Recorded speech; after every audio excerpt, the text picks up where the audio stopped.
आज इस वीडियो में हम बात करेंगे इम्यून सिस्टम का थर्ड लेक्चर जो है सेकंड लाइन ऑफ डिफेंस। ठीक है, इसके पहले वाले वीडियो में हमने बताया था कि फर्स्ट लाइन ऑफ डिफेंस क्या होता है। तो अब हम जानेंगे आज second line of defence system क्या होता है। देखिए, अगर second line of defence system की बात करें तो इसमें सबसे पहले स्पेशल डब्ल्यूबीसी को पढ़ा जाएगा।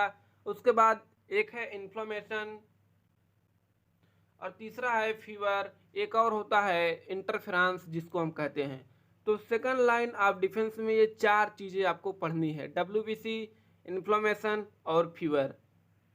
तो चलिए अब हम स्टार्ट करते हैं एक एक करके। बस आप ध्यान से वीडियो को देखते जाइए और आपको हर एक चीज़ अच्छे तरीके से क्लियर होता जाएगा। तो सबसे पहले बात करते हैं डब्ल्यूबीसी के बारे में। अगर हम बात करें डब्ल्यूबीसी का, तो डब्ल्यूबीसी क्या करता है, ये फैगोसाइटोसिस करता है, यानी कि बैक्टीरिया को ईट करता है।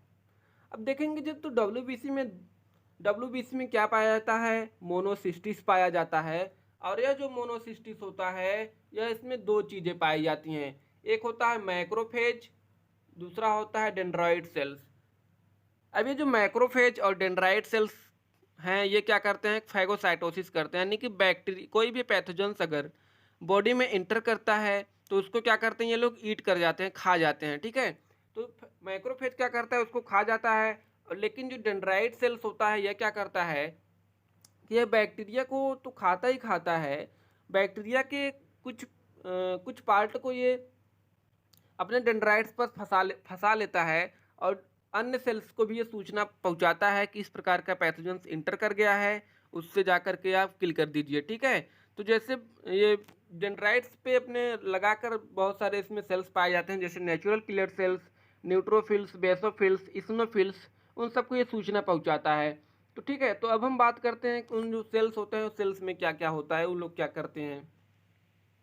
अब देखिए भी जो डेंड्राइट सेल्स है, यह क्या करेगा, यह मान लीजिए सूचना पहुंचाएगा किसको, नेचुरल किलर सेल को, न्यूट्रोफिल्स को, बेसोफिल्स को, इस्नोफिल्स को। ये सब तीनों सेल्स हैं। ठीक है, तो हम सबसे पहले बात करते हैं न्यूट्रोफिल्स का।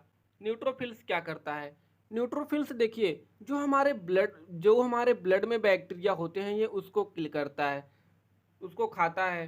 The phagocytosis of bacteria circulate of blood, eat 20 bacteria and die from pus. देखिए, यह क्या करता है, जो हमारे ब्लड सर्कुलेटरी सिस्टम में, यानी कि ब्लड में जो भी बैक्टीरिया इंटर करते हैं, ये जो न्यूट्रोफिल्स होता है उस बैक्टीरिया को ईट कर जाता है, खा जाता है। और यह एक बार में 20 बैक्टीरिया को ही खाता है और खाने के बाद ये क्या कर जाता है, मर जाता है। और मर जाता है तो देखिए हमारे स्किन पर ये पस के रूप में निकलता है। कभी कभी देखे होंगे जैसे छोटा सा दाना टाइप का निकल जाता है, तो उसमें क्या होता है कि पस भरा रहता है। तो क्या होता है, पस जो होता है क्या होता है, न्यूट्रोफिल्स ही होते हैं। तो हम अगला बात करते हैं नेचुरल किलर सेल। भैया नेचुरल किलर सेल क्या करता है, यह जो नेचुरल किलर सेल होता है, यह किल इन्फेक्टेड कैंसरस सेल। यह क्या करता है कि कैंसरस सेल को किल करता है। और ये अब हम अगली बात करेंगे किसका, बेसोफिल्स की, कि बेसोफिल्स क्या करता है।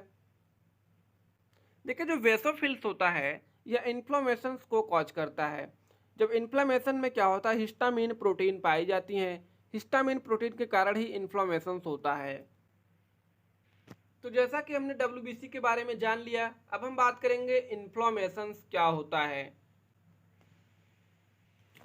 देखिए, जैसा कि आप जानते होंगे इन्फ्लेमेशन होता क्या है। अच्छा, कभी कभी आप देखे होंगे स्किन पर वहाँ पे सूजन आ जाता है और थोड़ा रेडनेस टाइप का हो जाता है, तो उसी को हम क्या कहते हैं, स्वेलिंग कहते हैं।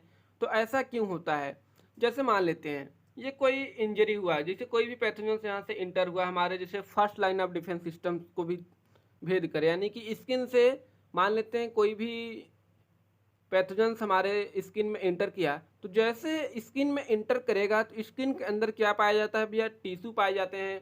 और टिश्यू में क्या पाया जाता है, टिश्यू और जो ब्लड वेसल्स होता है उसमें क्या पाया जाता है, मैस्ट सेल्स पाई जाती है। ठीक है, अब ये जो मैस्ट सेल होता है उसमें एक प्रोटीन्स होता है जिसको हम कहते हैं हिस्टामिन प्रोटीन। अब ये जो हिस्टामिन प्रोटीन होता है, यह क्या करता है, स्टिमुलेट वेसोडाइलेशन। यह वेसोडाइलेशन को स्टिमुलेट कर देता है। जब वेसोडाइलेशन स्टिमुलेट हो जाएंगे तो क्या होगा, यहाँ पे increase the blood flow, increase the blood flow and increase vessels permeability. अब देखिए जब यहाँ पे ब्लड फ्लो तेजी से होने लगेगा, यहाँ पे ब्लड फ्लो तेजी से होने लगेगा तो क्या होगा कि वेसल्स जो होता है ना फैलने लगेंगी। जब फैलने लगती हैं तो इसी के कारण इसमें देखिए स्वेलिंग होता है, सूजन टाइप का होता है। और यहाँ से जो WBC होते हैं, ये WBC पैथोजेंस की ओर जाते हैं और पैथोजेंस को किल कर देते हैं। तो इसी को हम कहते हैं इन्फ्लेमेशन यानी कि स्वेलिंग। इससे हमको देखिए फायदा क्या होता है, इससे बेनिफिट क्या होता है कि WBC का फ्लो जहाँ पे पैथोजेंस रहता है उसके साइड पर जाकर के उसको किल करना होता है। जैसे more WBC flow to side of infection kill pathogens. ठीक है, जो WBC होता है वह जाएगा जहाँ पे पैथोजेंस रहेगा उसको किल कर देगा। तो इसी को हम कहते हैं स्वेलिंग, ठीक है, या इन्फ्लेमेशन। तो इन्फ्लेमेशन भी क्या करता है, एक प्रकार का रिस्पॉन्स दे रहा है कि बैक्टीरिया या कोई भी पैथोजन इंटर करता है तो वहाँ पे स्वेलिंग हो जाता है। अब अगला मेरा जो रिस्पॉन्स आता है क्या है, फीवर। देखिए फीवर क्यों होता है, जैसे मान लेते हैं कोई भी बैक्टीरिया या वायरस ये हमारे शरीर में जब भी इंटर करेगा, जैसे मान लिए इंटर किया, तो जैसे ये इंटर करेगा तो जो बैक्टीरिया और वायरस होता है उन लोगों के पास क्या पाया जाता है, एक केमिकल पाया जाता है जिसको हम क्या कहते हैं, पैराजोन कहते हैं। अब ये जो पैराजोन होता है, ये जो केमिकल होता है उसको हम क्या कहते हैं, पैराजोन। यह जो पैराजोन होता है दो प्रकार का होता है, एक होता है एंडोजेनिक पैराजोन, एक होता है एक्सोजेनिक पैराजोन। ठीक, अब यह जो केमिकल होता है पैराजोन, यह जाता है कहाँ पे, ब्रेन में जाकर के सूचना देता है। ठीक है, तो जैसे ही ब्रेन को पता चलता है ये पैराजोन आ गए हैं, तो ये ब्रेन में जो हाइपोथैलेमस पाया जाता है उसको हम कहते हैं रेगुलेट टेम्परेचर। यह जो हाइपोथैलेमस होता है यह टेम्परेचर को रेगुलेट करता है। तो देखेंगे हमारे ब्रेन में दो प्रकार की न्यूरॉन होती हैं, एक होता है कोल्ड न्यूरॉन, एक होता है हीट न्यूरॉन। तो ये जो पैराजेंस होते हैं, ये जो हीट न्यूरॉन होता है, हीट न्यूरॉन को क्लोज कर देते हैं, बंद कर देते हैं, जिससे हमारे बॉडी में हीट का जो अनुभव होता है अनुभव नहीं होगा। तो हमारे बॉडी में क्या होता है, कोल्ड न्यूरॉन बस काम कर रहा होता है। जब कोल्ड न्यूरॉन काम कर रहा होता है तो उसी को हम कहते हैं भैया फीवर। तो हमारे बॉडी का जो टेम्परेचर होता है राइज कर जाता है, बढ़ जाता है, उसी को हम कहते हैं फीवर। तो फीवर जब हो जाएगा तो हमको क्या क्या होगा, परेशानी भैया, सीवरिंग होगा यानी ठंडी लगेगा, और इंक्रीज मेटाबॉलिज्म यानी कि आपकी जो मेटाबॉलिज्म क्रियाएं होती हैं वह क्या होंगी, इंक्रीज हो जाएंगी। और इससे देखिए जब फीवर होगा तो इससे हमको बेनिफिट क्या मिलेगा, बेनिफिट यही मिल रहा है कि multiplication of WBC and antibodies. देखिए WBC और एंटीबॉडीज जो है बहुत तेज़ी से बनने लगेंगे, उनका मल्टीप्लिकेशन बहुत तेज़ी से होगा। ऐसा क्यों होगा, क्योंकि यहाँ पे इंक्रीज मेटाबॉलिज्म हुआ, मेटाबॉलिज्म जो होता है इंक्रीज हुआ। जब मेटाबॉलिज्म इंक्रीज करेगा तो यहाँ पे WBC और एंटीबॉडीज भी तेज़ी से बनेंगे। तो यहाँ पे क्या होगा, the pathogens also killed heat, और बॉडी का टेम्परेचर भी हीट रहेगा। जब बॉडी का टेम्परेचर हीट रहेगा तो क्या होगा कि जो भी पैथोजेंस आएंगे वो भी किल हो जाएंगे, क्योंकि हीट में कोई भी पैथोजेंस जीवित नहीं रह सकते हैं। तो ये था फीवर। फीवर भी बहुत एक प्रकार का अच्छा रिस्पॉन्स देता है। फिर से एक बार देख लेते हैं इसको। कोई भी बैक्टीरिया मान लेते हैं बॉडी के अंदर इंटर किया, तो इस बैक्टीरिया में क्या पाया जाता है, पैराजोन्स पाया जाता है, केमिकल होता है। यह पैराजोन क्या करता है, जा करके जैसे पैराजोन्स हमारे बॉडी में आता है तो हमारी बॉडी की जो ब्रेन होता है ये क्या करता है, इस यहाँ पे हाइपोथैलेमस से कहता है, और टेम्परेचर को हाइपोथैलेमस जो होता है इंक्रीज कर देता है। जब टेम्परेचर इंक्रीज हो जाता है तो इसी को हम फीवर कहते हैं भैया। इसमें क्या होता है, हमको सीवरिंग होता है, ठंडी लगती है।